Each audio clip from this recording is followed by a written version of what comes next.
Hello my dear friends. हमने दो lectures already कर लिए हैं इकोनॉमिक सेक्शन के, जिसमें हमने डिस्कस किया था यूनिट 1 ये और यूनिट 2 ये, और इस वीडियो में हम यूनिट 3 करने वाले हैं। This section we are going to discuss in this video.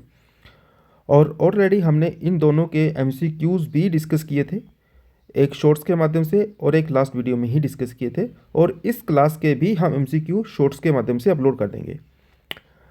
ये रहा था हमारा लेक्चर 1 और ये लेक्चर 2 डिटेल में हमें किया था। आज हम लेक्चर 3 करने जा रहे हैं, जिसमें हम कवर करेंगे money and credit up to here self help group for poor.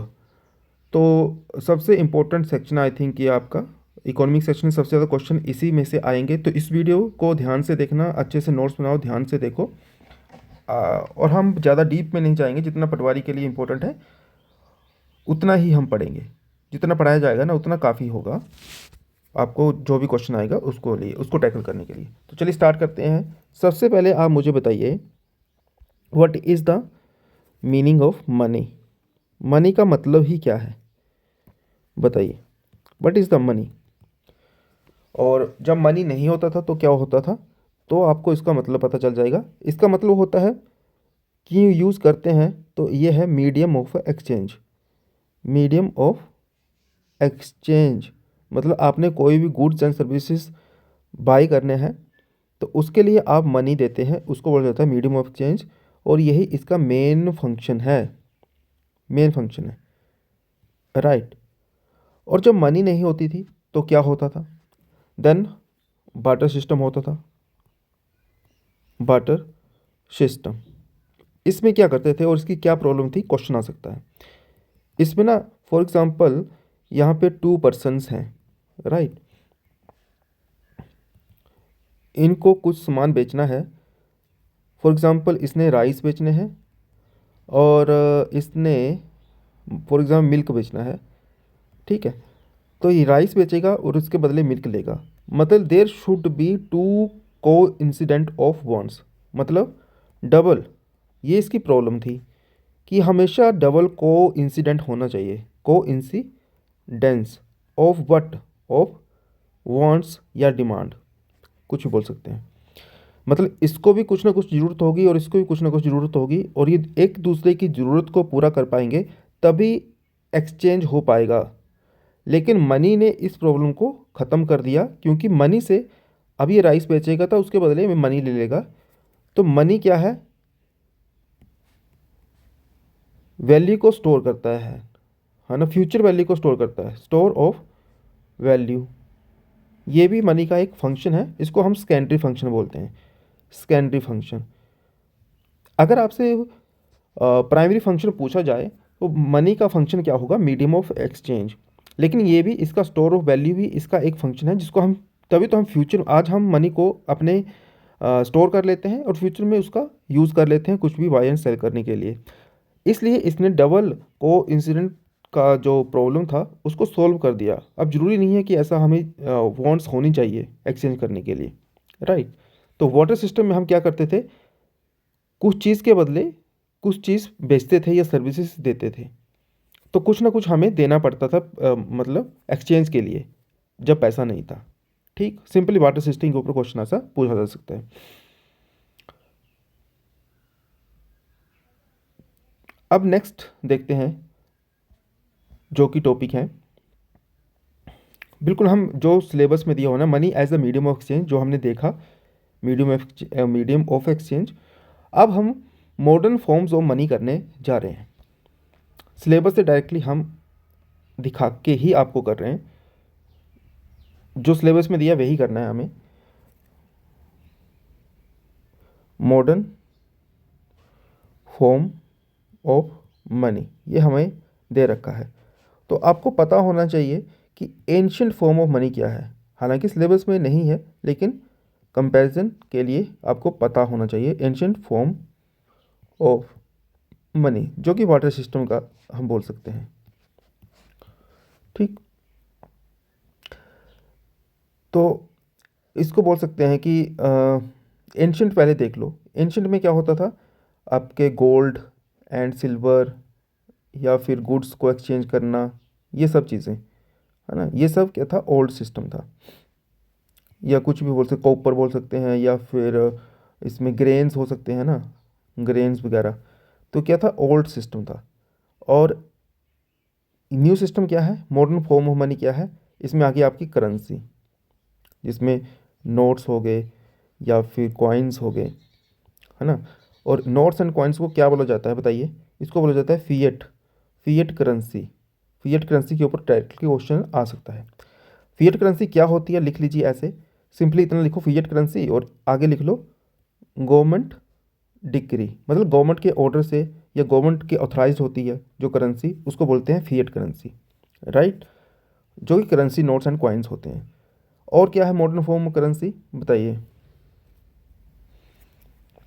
ये हो सकता है आपके बैंक डिपॉजिट, बैंक डिपॉजिट, ध्यान रखना, सीधा क्वेश्चन आपसे पूछा जा सकता है कि bank deposit modern form currency है या नहीं है। तो डेफिनेटली बैंक डिपॉजिट है। बैंक चेक्स भी हैं, चेक्स भी हैं, एंड डिजिटल, डिजिटल मनी भी है, जिसको CBDC बोला जाता है, सेंट्रल बैंक डिजिटल करेंसी, ई रूपी, ये भी है। ये UPI से जो आप ट्रांजेक्शन करते हैं वो भी है।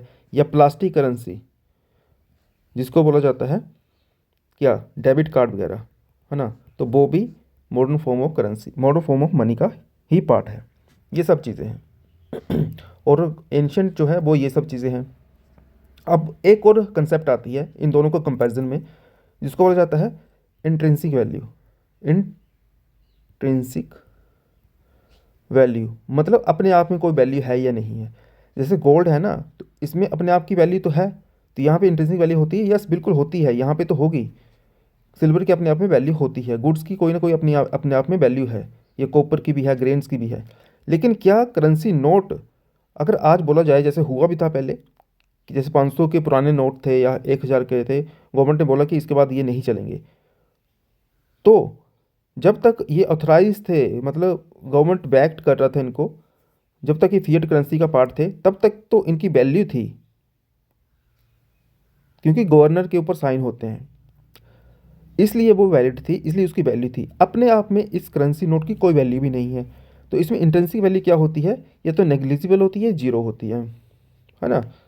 कोई चेक की, अगर ये चेक है, अगर इसको कोई चेक होता है ऐसे, इसको क्रॉस कर दिया जाए तो इसकी वैल्यू होगी अपने आप में, इस पेपर की वैल्यू थोड़ी ना होगी, है ना। तो इसकी जो इंट्रिंसिक वैल्यू अपने आप में कोई वैल्यू नहीं है, राइट, हमेशा याद रखना। और एंशियंट जो है, जो मॉडर्न फॉर्म करेंसी है, इसको कंट्रोल किया जा सकता है, इसको रेगुलेट किया जा सकता है। और इसको रेगुलेट करना थोड़ा मुश्किल होता है, क्योंकि ये इशू ही लोकल रूलर या किंग्स के द्वारा की जाती थी, या मर्चेंट के द्वारा की जाती थी। और ये रेगुलेट होती है क्योंकि ये किसके द्वारा इशू की जाती है, सेंट्रल बैंक के द्वारा, जो कि इंडिया में RBI है। ठीक है, तो इतना ही आपको इसमें करना है, ठीक है। तो ये सब आपको इसमें करना है। अब नेक्स्ट टॉपिक देखते हैं,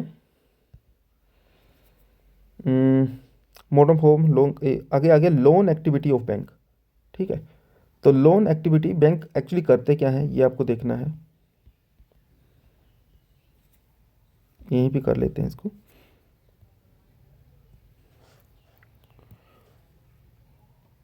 लोन एक्टिविटीज ऑफ बैंक। तो बैंक्स करते क्या हैं, बैंक्स दो चीज़ काम करते हैं, एक तो डिपॉजिट करते हैं, डिपॉजिट आते हैं ना बैंक में, या तो वो लोन इशू करते हैं। जिनको लोन इशू करते हैं उनको बोला जाता है, वो कौन से, वो बोरोवर्स हो गए ना गवर्नमेंट बैंक्स के, और डिपॉजिट डिपॉजिटर्स हो गए, ये, है ना, ये दो काम करते हैं बैंक, ठीक है। और डिपॉजिट के ऊपर, फॉर एग्जांपल FD आपने डिपॉजिट किया तो उसके ऊपर 7% इंटरेस्ट था, और आपने लोन लिया तो उसके मान ली 9 या 10% इंटरेस्ट होता है ना, ज़्यादा इंटरेस्ट होता है। ज़्यादा इंटरेस्ट क्यों होता है, क्योंकि जो ये मार्जिन होता है ना, ये मार्जिन, इसको क्या बोला जाता है, ध्यान रखना, इंपॉर्टेंट टर्म है, इसको बोला जाता है स्प्रेड। क्या बोला जाता है, स्प्रेड, ध्यान रखना, स्प्रेड लिख लीजिए, इसको स्प्रेड बोला जाता है। और ये क्या होता है, मार्जिन होता है, ये डिफरेंस होता है इंटरेस्ट रेट में, डिपॉजिट और जो आपको लोन दिया जाता है उस इंटरेस्ट रेट के ऊपर जो डिफरेंस होता है उसको स्प्रेड बोला जाता है। और यही मेनली बैंक का प्रॉफिट भी होता है, बैंक का प्रॉफिट। तो स्प्रेड की डेफिनेशन सीधा पूछा जा सकता है क्या होता है, तो ऑप्शन में बैंक प्रॉफिट ऐसा लिखा हो सकता है, तो वो आपका आंसर हो जाएगा, है ना।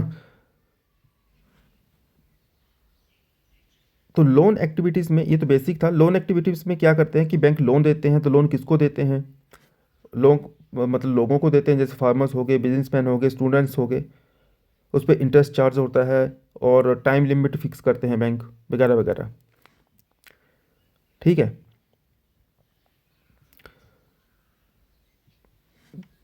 तो मतलब कैसे काम होता है ये, for example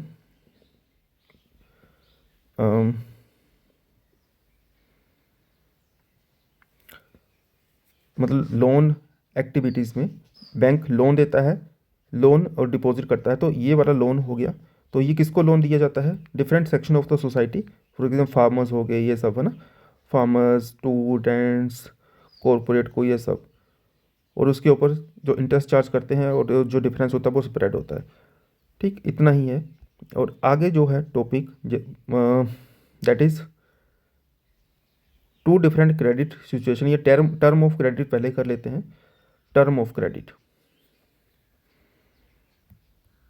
term of credit मतलब लोन देते वक्त आपको क्या क्या टर्म होती हैं, ठीक है।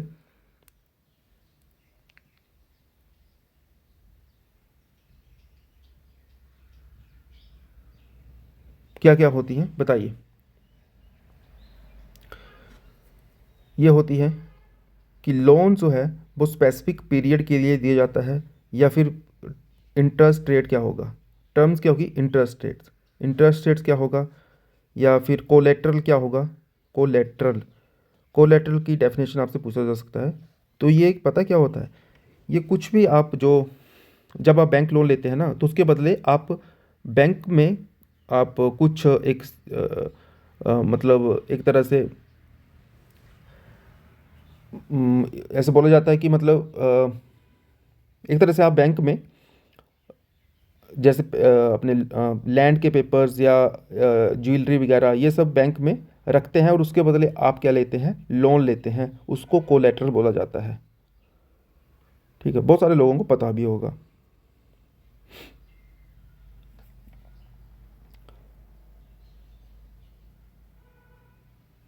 अगर आप लोन ना दे पाएँ तो बैंक जो है वो आपके जो इन पेपर जैसे लैंड के पेपर हैं तो लैंड को सेल कर सकता है, अपने हाउस को, आपके हाउस की प्रॉपर्टी या हाउस को सेल कर सकते हैं, इसलिए कोलेटरल, कोलेटरल मतलब कोलेटरल एज अ कोलेटरल आपसे रखा जाता है, ठीक। एंड और क्या होता है, इसमें आपको टाइम लिमिट भी बताया जाता है कि टाइम कब तक आपको लोन जो है वो वापस करना है। तो ये जो होता है ये कौन सा होता है, टर्म लोन होता है, जिसमें टाइम भी बताया जाता है ना, उसको बोला जाता है टर्म लोन्स, टर्म लोन्स। और दूसरा जो होता है एक प्रकार का डिमांड लोन भी होता है, जिसमें कभी भी बैंक जो है वापस मतलब अ, कभी भी मतलब ऑन डिमांड बैंक जो है वो वापस पैसे लोन को वापस करने की बात कर सकता है, ठीक है। लेकिन जो टाइम लोन होता है, टर्म लोन, उसमें टाइम लिमिट होती है, जो कि ईएमआई के माध्यम से आपको जो है वो पैसे अ, वापिस करने होते हैं बैंक को किस्तों में। और एक और, ये तो हो गया इसके बारे में टर्म ऑफ क्रेडिट। और लोन के बारे में एक दो पॉइंट्स और हैं, जैसे कि ओवरड्राफ्ट फैसिलिटी होती है, ओवरड्राफ्ट फैसिलिटी, ये क्या चीज़ है। ओवरड्राफ्ट फैसिलिटी में पता क्या होता है, फॉर एग्जांपल आपके अकाउंट में 100 रुपये है और आपको 500 रुपये की ज़रूरत पड़ गई, तो क्या बैंक इशू कर देगा, तो एडवांस में बैंक में उतना पैसा नहीं है, लेकिन एडवांस में आपको बैंक जो है पैसे आप निकालते हैं, तो उसको बोला जाता है कि ओवरड्राफ्ट फैसिलिटी। और मोस्टली ये करंट अकाउंट होल्डर्स को दिया जाता है, ठीक है। तो आपको बेसिकली ये पता होना चाहिए कि ओवरड्राफ्ट फैसिलिटी होता क्या है। और एक इम्पोर्टेंट क्वेश्चन है उसमें, आ भी सकता है वो क्वेश्चन, आपने सुना होगा क्रेडिट क्रिएशन, क्योंकि लोन के बारे में इन्होंने बोला है, तो लोन कितना लोन दे सकता है बैंक, ये क्वेश्चन आ सकता है, वो किस चीज़ के ऊपर डिपेंड करता है, वो क्रेडिट क्रिएशन, या एक इम्पोर्टेंट टर्म है देख लीजिए, क्रेडिट क्रिएशन। अब क्रेडिट क्रिएशन क्या होता है, फॉर एग्ज़ाम्पल ना, ये डिपेंड करता है आपके लीगल रिज़र्व रेशो के ऊपर, रिज़र्व रेशो। फॉर एग्ज़ाम्पल अगर लीगल रिजर्व रेशो 20% है, हम एग्जांपल के थ्रू समझते हैं। फॉर एग्ज़ाम्पल लीगल जो है वो 20% है, और फॉर एग्ज़ाम्पल बैंक में डिपॉजिट होता है 1,000 रुपये, ये डिपॉजिट हुए बैंक में, किसी ने जमा करवाए, तो बैंक के पास कितने रुपए आए? 1,000 रुपये। अब अब बैंक जो है वो कितने रुपए का लोन जो है इशू कर सकता है, क्योंकि 20% तो उसको एज ए रिज़र्व रखना पड़ेगा, और बाकी कितना बचा? 800 रुपये। तो 800 रुपये के बैंक क्या लोन इशू कर सकता है।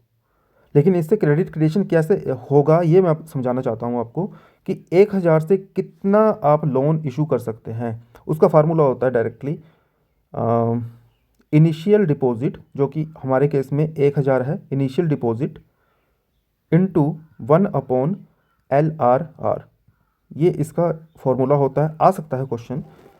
तो पता क्या करेगा, बैंक जो है 800 रुपये के लोन इशू कर देगा। अब ये लोन किसी पर्सन को देगा, है ना, मान लीजिए पर्सन ए को देगा। अब पर्सन ए जो है इस पैसे को अपने पास तो रखेगा नहीं, वो कुछ ना कुछ इस सामान को खरीदेगा, कुछ भी करेगा। फॉर एग्जांपल इसने कुछ खरीदा पर्सन बी से, और पर्सन बी ने ये पैसा जो था 800 रुपये ये डिपॉजिट कर दिया दूसरे बैंक में यहाँ पे। तो ये बैंक क्या करेगा, बैंक बी, ये बैंक पता क्या करेगा, 800 रुपये में से 20% जो है वो रिजर्व रख लेगा। मतलब 800 का 20% कितना हुआ? 160। तो 160, 800 में से 160 जाएगा तो कितना बचेगा? ये बचेगा 640 रुपये। 640। अभी 640 के अगेन लोन इशू कर देगा, और इसी तरह से ये चेन चलती रहेगी, है ना, इसी तरह से चेन चलती रहेगी। तो टोटल कितना लोन इशू कर देगा बैंक? 1,000 रुपये से। तो फॉर्मूला हमने देखा था क्रेडिट क्रिएशन का, क्रेडिट क्रिएशन का इज इक्वल टू 1,000 जो इनिशियल डिपॉजिट था अपॉन 1/20, जो लीगल रेशो था 20% था ना, तो 100 जो है ऊपर चला जाएगा, तो 20, ये तो 5,000 के लोन इशू कर देगा सिर्फ 1,000 डिपॉजिट से। और ये जो पैसा बढ़ा ना टोटल, इसी को बोला जाता है क्रेडिट क्रिएशन। मतलब क्रेडिट जो है वो क्रिएट किया जा रहा है बैंकों के द्वारा। तो इस तरह से क्रेडिट को क्रिएट किया जाता है, इसी को बोला जाता है क्रेडिट क्रिएशन। तो इसी तरह से बैंक जो है वो लोन इशू करते हैं। तो लोन का डेफिनेटली आपके सिलेबस में डायरेक्टली दिया हुआ है ये सब चीज़ें। ये देखिए लोन एक्टिविटीज़ ऑफ बैंक, तो आ सकता है डायरेक्टली यहाँ पे 2 डिफरेंट क्रेडिट सिचुएशन दे रखा है, टर्म ऑफ क्रेडिट दे रखा है, तो क्रेडिट क्रिएशन के ऊपर क्वेश्चन आ सकता है। मोस्टली इसको कवर नहीं करेंगे लोग, लेकिन यहाँ मैंने बहुत अच्छे से आपको एग्जांपल के थ्रू समझा दिया, तो ये आप देख सकते हैं। एक और टर्म आती है बैंकों के लोन से related, that is NPA, non performing asset. Non performing, नाम से ही पता चल रहा है, एसेट्स। ठीक है, ये क्या है? जब बैंक लोन देता है ना, अगर 90 डेज़ के अंदर ना उसका इंटरेस्ट और ना उसका प्रिंसिपल कुछ भी वापस ना आए, कुछ भी वापस ना आए, तो उस लोन को बोला जाता है बैड लोन या नॉन परफॉर्मिंग एसेट, कुछ भी बोल सकते हैं, बैड लोन या नॉन परफॉर्मिंग एसेट। ठीक,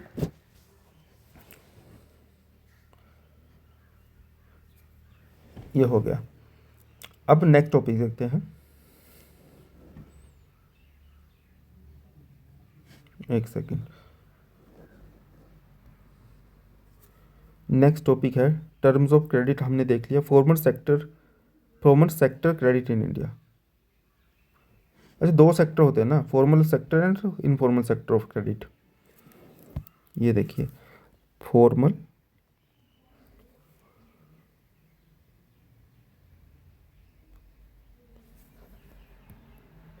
सेक्टर एंड इनफॉर्मल सेक्टर,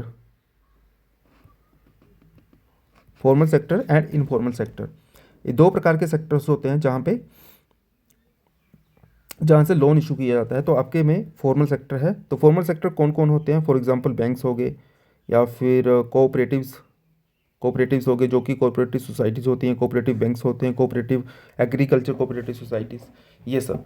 तो यहाँ से जब लोन इशू किया जाता है तो इसको बोल देते हैं फॉर्मल सेक्टर। और इनफॉर्मल सेक्टर कौन से होंगे? इनफॉर्मल सेक्टर होंगे मनी लेंडर्स हो गए, मनी लेंडर्स, या फिर आपने रिलेटिव से लोन ले लिया वगैरह वगैरह, तो ये होता है इनफॉर्मल सेक्टर्स, या फिर किसी नॉन पर्सन से आप लोन लेते हैं।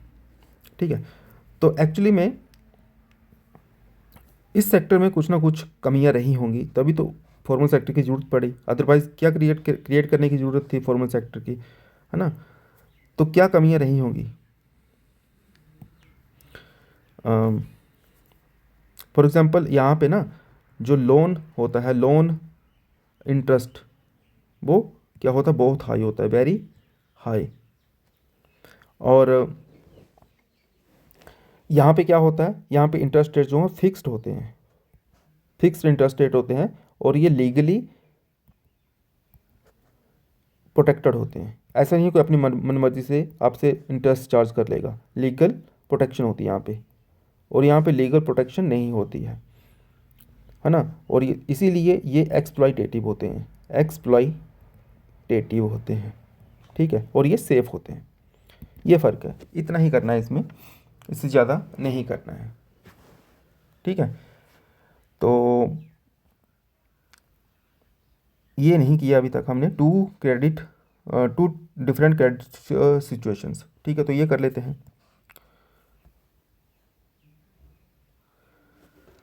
ठीक है? टू डिफरेंट क्रेडिट सिचुएशंस क्या होती हैं ये बताइए? आसान है, बिल्कुल आसान है। एक होता है पॉजिटिव क्रेडिट सिचुएशन एंड एक होता है नेगेटिव क्रेडिट सिचुएशन। पॉजिटिव को प्रोडक्टिव भी बोला जाता है, प्रोडक्टिव, और नाम से ही पता चल रहा है कि प्रोडक्टिव कब होगा? जब लोन किसको दिया जाएगा? बिजनेस चलाने के लिए, बिजनेस चलाने के लिए, है ना? बिजनेस रन करने के लिए। तो इससे क्या होता है? इनकम है, इनकम बढ़ती है ना? और ये होता है पर्सनल कंजम्पशन के लिए, कंजम्पशन के लिए, कंजम्पशन, या फिर आप बोल सकते हैं कि जैसे मेडिकल इमरजेंसी आ गई उसमें ये लोन दिए जाते हैं नेगेटिव। तो एक चीज़ याद रखनी है, पॉजिटिव जहाँ होगा, जहाँ पे इनकम बढ़ेगी, जिस लोन देने से आपकी इनकम बढ़ेगी, तो वो क्या हो जाएगा? वो होगा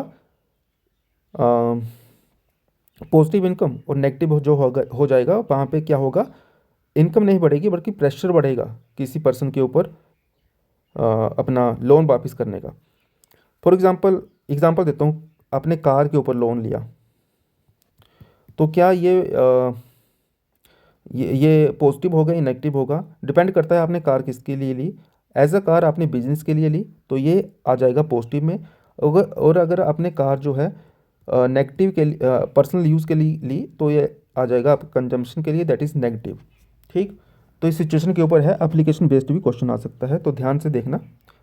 सिर्फ इतना ही ध्यान में रखना कि अगर इनकम बढ़ रही है तो वो पॉजिटिव होगा, अगर लोन का प्रेशर पड़ रहा है, ये इनकम नहीं पड़ रही है, बल्कि आपकी इनकम से ही आपने लोन को वापस करना है, जो आपकी अदर सोर्सेज से इनकम हो रही है उस इनकम से इस लोन को वापस करना है, तो वो नेगेटिव होगा। इतना ही आपने ध्यान में रखना है।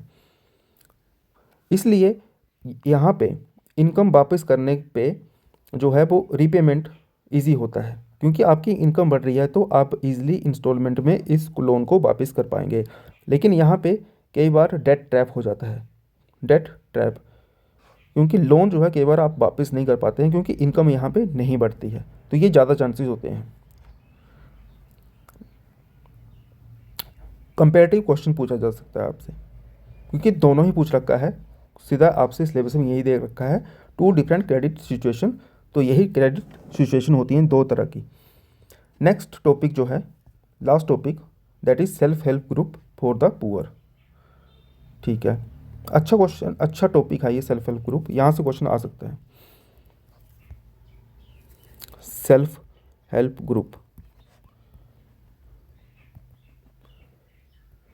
बताइए क्या होता है सेल्फ हेल्प ग्रुप? क्या समझते हैं आप सेल्फ हेल्प ग्रुप से?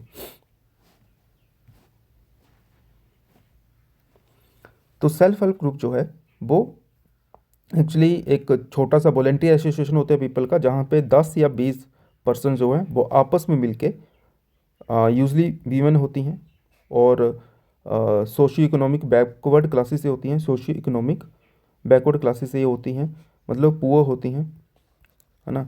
तो ये साथ में मिल के साथ में मिलके एक्चुअली इनका म्यूचुअल इंटरेस्ट होता है, म्यूचुअल हेल्प के लिए ये साथ में मिलके आती हैं, तो उसको सेल्फ हेल्प ग्रुप बोला जाता है। एक्चुअली एक एग्जांपल के थ्रू मैं आपको समझाने की कोशिश करता हूँ। फॉर एग्जांपल, कोई यहाँ पे पर्सन है, उसको लोन चाहिए, पर्सन है उसको लोन चाहिए, वो जाता है बैंक के पास। वो बैंक के पास गया, बैंक ने बोला ठीक है लोन दे देंगे, लेकिन एज अ कोलेटरल आपको कुछ अपना सामान जो है गिरवी रखना पड़ेगा। तो ये पर्सन बोलता है यार मैं तो पहले ही गरीब हूँ, मेरे पास तो कुछ है ही नहीं। तो बैंक बोलता है नहीं, इसके बिना तो लोन आपको नहीं दिया जाएगा। तो फिर पर्सन क्या करता है, ये पर्सन जाता है मनी लेंडर के पास, मनी लेंडर के पास। और ये क्या करते हैं, लोन तो दे देते हैं, लेकिन ये होते हैं एक्सप्लॉइटेटिव। क्यों? क्योंकि बहुत ज़्यादा इंटरेस्ट चार्ज कर लेते हैं, मतलब 3-4% एक महीने का भी। और नहीं देने पर ये अपने तरीके से इनसे वापस भी ले लेते हैं बहुत अच्छे से।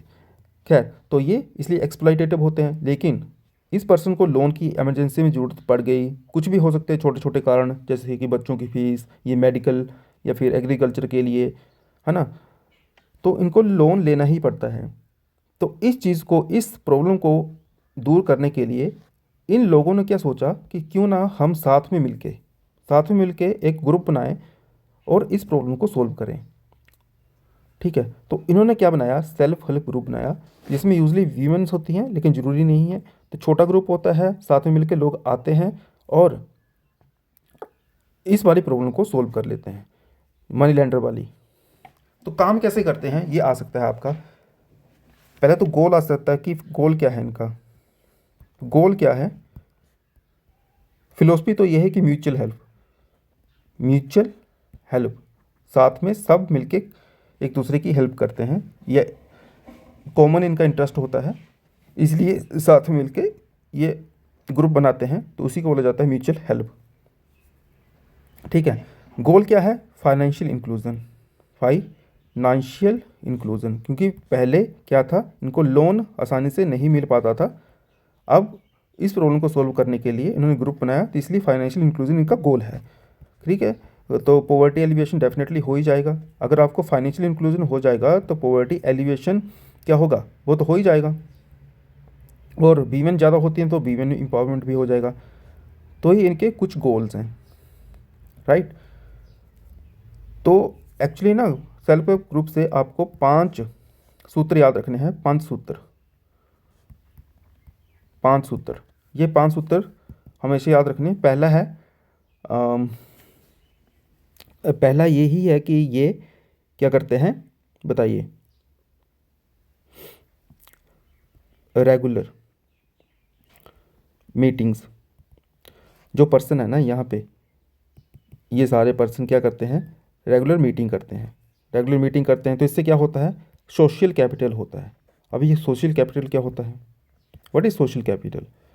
देखो, पहला जो पर्सन है ना, पर्सन अकेले अकेले जाते थे तो कोई उनकी बात सुनता नहीं था, उनके काम नहीं होते थे। अब क्या है, इनकी एक कलेक्टिव वॉइस बन गई, इनकी बार्गेनिंग पावर बढ़ गई। अब साथ में मिलके 10-12 लोग जो हैं, वो साथ साथ में मिलके एक ही प्रॉब्लम के लिए आवाज़ उठाएंगे, तो इनकी क्या होगी, इनकी बात सुनी जाएगी। तो इसी को बोला जाता है सोशल कैपिटल, मतलब साथ में मिलके आए, यही इनकी पूंजी हो गई एक तरह से। ठीक है, तो साथ में मिलके ऐसा नहीं है कि सिर्फ आवाज़ ही उठाते हैं, ये साथ में मिलके और चीज़ें भी करते हैं, जैसे कि ये रेगुलर रेगुलर सेविंग करते हैं, रेगुलर सेविंग भी करते हैं। क्यों करते हैं सेविंग, मैं बताता हूँ। महीने के महीने ये कुछ ना कुछ सेविंग करते हैं, कंट्रीब्यूट करते हैं इस ग्रुप के लिए, और इनके पास ना एक ठीक ठाक एक कॉर्पस बन जाता है अपना। और जब किसी को ज़रूरत पड़ती है ना, तो यहीं से वो इस पर्सन को लोन भी दे देते हैं आपस में ही। और बैंक मान ली 7% लोन इशू करता है, तो ये 3 या 4% पे ही आपस में लोन दे देते हैं, तो लोन भी कम होता है। सेल्फ हेल्प ग्रुप में जो इंटरनल, इसको बोला जाता है इंटरनल क्रेडिट बोला जा सकता है इसको, इंटरनल क्रेडिट। ठीक है, ये internal lending, actual word internal lending. तो इंटरनल लैंडिंग किससे जुड़ा हुआ है, स्मॉल हेल्प ग्रुप से। आपको रट्टा बिल्कुल नहीं मारना है। रट्टा मारने की ज़रूरत भी नहीं है, मैं आपको समझा तो रहा हूँ कि स्मॉल ग्रुप है, आपस में मिले रेगुलर मीटिंग करते हैं, वो रेगुलर सेविंग भी करते हैं। और सेविंग क्यों करते हैं? क्योंकि जब किसी को ज़रूरत पड़ती है तो वो इंटरनल लेंडिंग कर देते हैं, और इंटरनल लेंडिंग के ऊपर जो है इंटरेस्ट रेट जो है, इंटरेस्ट रेट वो क्या होता है, कम होता है बैंकों के कंपैरिजन में। तो इनको सस्ता लोन भी मिल जाता है, टाइम से लोन मिल जाता है कि नहीं? तो इंटरनल लेंडिंग इनका रेगुलर, ये internal lending, regular internal lending ये भी है। फोर्थ क्या है? Regular recovery, recovery. तो ये पता क्या करते हैं, जो लैंडिंग कर रहे हैं ना, तो इसको रिकवर भी तो करना है, इसलिए रेगुलर रिकवरी भी होनी चाहिए। और पांचवा है maintenance, maintenance of books of account, book of account. मतलब ये सब जो काम झाम चल रहा है इनका, रेगुलर मीटिंग हो रही है, सेविंग हो रही है, लैंडिंग हो रही है, रिकवरी हो रही है, कौन कौन मेंबर हैं, तो ये सब का एक बुक्स ऑफ अकाउंट बनता है, ये रिकॉर्ड किया जाता है सारी एक्टिविटीज़। रिकॉर्ड करने से पता क्या फ़ायदा होता है? इससे अकाउंटेबिलिटी बढ़ती है, जवाबदेही बढ़ती है, अकाउंटेबिलिटी। तो इससे पता क्या फ़ायदा होगा? ये स्मॉल हेल्प ग्रुप जो है, स्मॉल हेल्प ग्रुप, ये अपना बैंक अकाउंट खोल सकते हैं, है ना? बैंक अकाउंट, कभी इनको ज़्यादा पैसे की ज़रूरत पड़ेगी लोन की, तो क्या करेंगे, लोन ले लेंगे, कहाँ से? बैंक से लोन ले लेंगे, ठीक है? कोलेटरल फ्री लोन मिलता है इनको, ठीक। लेकिन बैंक पता कब लोन देंगे? जब ये सब चीज़ें ये कर रहे होंगे, regular meeting, regular saving, regular internal lending, regular recovery, ये सब चीज़ें हो रही होंगी, तभी बैंक इनको क्या देगा? लोन देगा। क्योंकि इससे अकाउंटेबिलिटी बढ़ती है, ट्रस्ट बढ़ता है, और बैंक को भी पता है कि ये प्रॉपर काम कर रहे हैं, तो इनको लोन इशू किया जा सकता है, ठीक। और small help group bank lending एक प्रोग्राम चला था, और ये प्रोग्राम कब चला था ये बताओ, ईयर बताओ, इंपॉर्टेंट है। 1992 में ये चला था, और किसके द्वारा चलाया गया था? नाबार्ड के द्वारा चलाया गया था। इंपॉर्टेंट है तीनों ही चीज़ें, नाबार्ड के द्वारा 1992 small help banking lending scheme, important है, प्लीज़ इसको ज़रूर याद रखिएगा। तो बेसिकली यही है सब कुछ इसमें।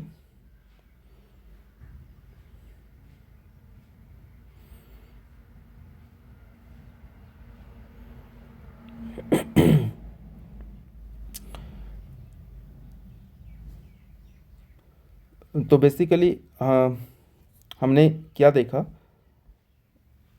ये सब आज का लेक्चर काफ़ी इंपॉर्टेंट था, तो अभी हम इसको रिवाइज कर लेते हैं जो भी हमने देखा अभी। तो एक क्विक रिवीजन हम कर लेते हैं,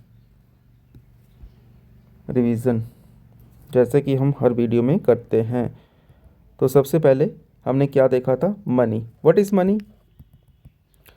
money medium of exchange, right. फिर हमने देखा था डिपॉजिट्स क्या होते हैं, डिपॉजिट्स, डिपॉजिट्स क्या हैं, या फिर चेक्स क्या हैं? पार्ट ऑफ मनी था ना, तो part of money, modern form of money, ठीक, मॉडर्न फॉर्म ऑफ मनी, ये आपको पता होगा, एग्जांपल्स देख लेना, मॉडर्न फॉर्म ऑफ मनी। और इसको रेगुलेट किया जाता है सेंट्रल बैंक के द्वारा, है ना, रेगुलेट भी किया जाता है इसको।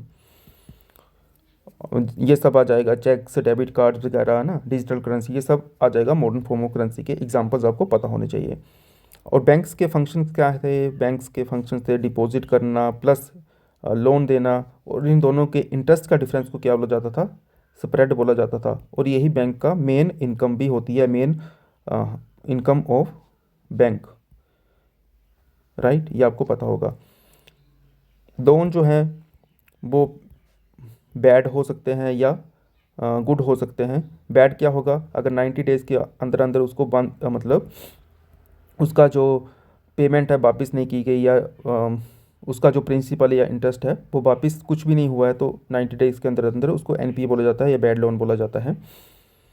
टर्म ऑफ क्रेडिट आपको पता होगा, टर्म ऑफ क्रेडिट ये था इंटरेस्ट प्लस कोलेट्रल, कितना इंटरेस्ट लगेगा, क्या कोलेट्रल रखना है, कितना टाइम पीरियड के लिए लोन दिया जा रहा है, डॉक्यूमेंटेशन क्या होगी, ये सब टर्म ऑफ क्रेडिट होता है, ठीक। फॉर्मल, फॉर्मल क्रेडिट आपको पता है कि बैंक्स एंड कोऑपरेटिव्स हैं, फॉर्मल, बैंक्स प्लस कोऑपरेटिव्स और इनफॉर्मल अपने मनी लेंडर्स वगैरह, और स्मॉल हेल्प ग्रुप्स ये क्या थे? Small help group 10 to 20 members हैं इसमें। 1992 में बैंक लिंकेज स्कीम चली थी, नाबार्ड के द्वारा चली थी, नाबार्ड के द्वारा ये स्कीम चली थी। और क्या था इसमें? इसके पांच पांच सूत्र थे, 5 सूत्र, याद है ना? Regular meeting, regular